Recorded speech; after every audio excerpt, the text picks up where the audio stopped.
Hello friends, നമ്മളിന്ന് തയ്യാറാക്കുന്നത് ഒരു ചിക്കൻ ബ്രെഡ് റോളാണ്. ഇതൊരു നല്ലൊരു ഈവനിങ് സ്നാക്കാണ്. ഇത് എളുപ്പത്തിൽ തയ്യാറാക്കുന്നത് എങ്ങനെയെന്ന് നോക്കാം.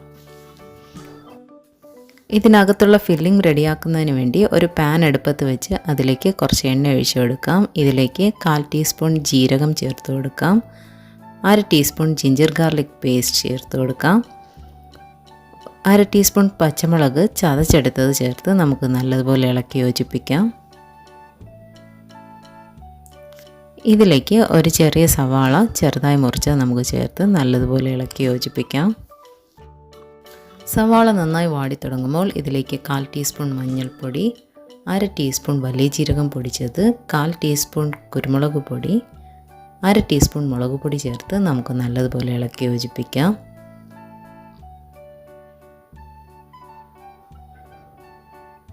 മസാലയുടെ ഒരു പച്ചച്ചുവ മാറുന്നത് വരെ നല്ലതുപോലെ ഇളക്കി കൊടുക്കാം. ഇനി നമുക്കിതിലേക്ക് ഗ്രേറ്റ് ചെയ്ത ക്യാരറ്റ് ഒരു 1/4 കപ്പ് ചേർത്ത് കൊടുക്കാം. ഒരു ഇടത്തരം പൊട്ടറ്റോ നന്നായി പുഴുങ്ങി പൊടിച്ചെടുത്തത് നമുക്കിതിലേക്ക് ചേർത്ത് നല്ലതുപോലെ ഇളക്കി കൊടുക്കാം. ഞാനിവിടെ കുറച്ച് ചിക്കൻ കുരുമുളകും ഉപ്പും ഇട്ട് വേവിച്ച് നന്നായി പൊടിച്ചെടുത്തതാണ്. അത് നമുക്കിതിലേക്ക് ചേർത്ത് നല്ലതുപോലെ ഇളക്കി യോജിപ്പിക്കാം.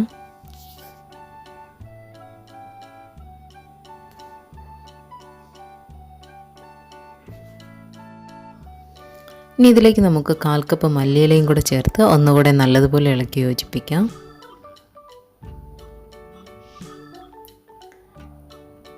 ആവശ്യത്തിന് ഉപ്പ് ചേർത്ത് ഇത് നല്ലതുപോലെ ഇളക്കി യോജിപ്പിച്ച് നമുക്കൊരു സൈഡിലേക്ക് മാറ്റി വയ്ക്കാം.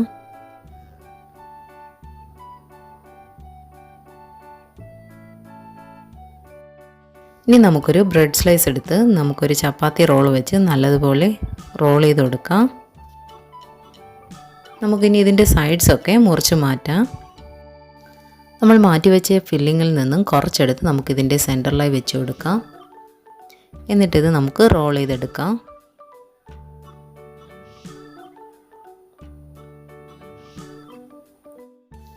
ഈ ബ്രെഡിൻ്റെ 2 സൈഡിലും നമുക്ക് വെള്ളം സ്പ്രെഡ് ചെയ്ത് കൊടുക്കാം. എന്നിട്ട് കൈകൊണ്ട് നന്നായി പ്രസ് ചെയ്ത് കൊടുക്കുമ്പോൾ ഈ 2 സൈഡും അടഞ്ഞു കിട്ടും. ഈ ഒരു ഷേപ്പിലാണ് നമുക്ക് കിട്ടുന്നത്. ബാക്കിയുള്ള എല്ലാ ബ്രെഡും നമുക്ക് ഈ ഷേപ്പിലാക്കി ഒരു സൈഡിലേക്ക് മാറ്റി വയ്ക്കാം. ഇനി ഒരു ബൗൾ എടുത്ത് അതിലേക്ക് 2 ടേബിൾ സ്പൂൺ മൈദ ഇട്ട് കൊടുക്കാം. ഇതിലേക്ക് ആവശ്യത്തിന് വെള്ളം ഒഴിച്ച് ഒരു ലൂസായ രീതിയിൽ നമുക്കിത് കുഴച്ചെടുക്കാം. ഈ ഒരു പാത്രത്തിലേക്ക് കുറച്ച് ബ്രെഡ് ക്രംസും കൂടെ എടുത്തിട്ട് നമ്മൾ റോൾ ചെയ്ത് മാറ്റി വെച്ച ബ്രെഡ് ഈ മൈദയുടെ മിക്സറിലേക്ക് മുക്കി ഈ ബ്രെഡ് ക്രംസിൽ നമുക്ക് കോട്ട് ചെയ്തെടുക്കാവുന്നതാണ്. എല്ലാ ബ്രെഡ് റോളും നമുക്ക് ഇതുപോലെ ചെയ്ത് ഒരു സൈഡിലേക്ക് മാറ്റി വയ്ക്കാം.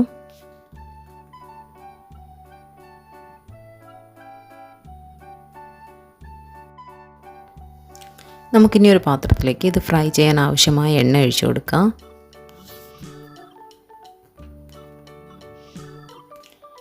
നമ്മൾ കോട്ട് ചെയ്ത് വെച്ചിരിക്കുന്ന ഓരോ ബ്രെഡ് റോളും നമുക്ക് ഇതിലേക്കിട്ട് ഫ്രൈ ചെയ്തെടുക്കാവുന്നതാണ്.